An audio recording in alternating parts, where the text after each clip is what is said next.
All right, welcome to another training video. We're going to take a look at how to do cluster analysis in DESI. So what I've got open right now is the plan view map, and we're looking at the LREF time-lagged data set, and we're clustering over the western CONUS. And we can see in this drawer to the right of the options, this has all of our different individual clusters with little thumbnail images that show you the difference from the grand ensemble. And you can hide that if you want, just to increase the screen size of the main window, or you can keep it out so that you can look at a lot of different information all at once. And on the main window, I'm showing the EOF patterns. So you can find that under upper levels here in the 500 millibar charts. So pulling those up, in this particular scenario, we've got a trough that is moving through the western US, and you can see that we have our two EOF patterns here. That we have EOF 1 on the left that is showing how quickly that ridge is going to build in, and that represents about 34% of the grand ensemble variance. And then the EOF 2 is this trough and just kind of the depth of that trough as it moves through the region. And I can also look at the phase space diagram by coming up here and loading that under our 500 millibar chart.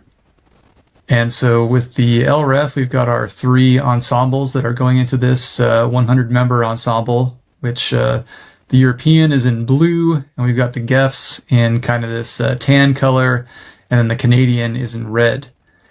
And the numbers are telling you which cluster each one of these groups are falling into. And the blue dots here are the different ensemble means. And so we can see here, if we go up in the top left, this cluster 2, there's a lot of different blue number 2s, which represent the European ensemble. And so we can see there's a lot of those here, and it should be no surprise that if we look at under cluster 2 up here, that 58% of the members are falling into cluster 2. So let's see what that might mean for an actual weather element at the surface. So I'm going to pull up 24-hour precipitation. And so right now this is showing the grand ensemble mean, but I want to look at the individual clusters and compare those. So if I come up here, I can click on this button to show a multi-panel view. And so now we've got cluster 1, 2, and 3 at the top, and cluster 4, and then the grand ensemble down here in the bottom center.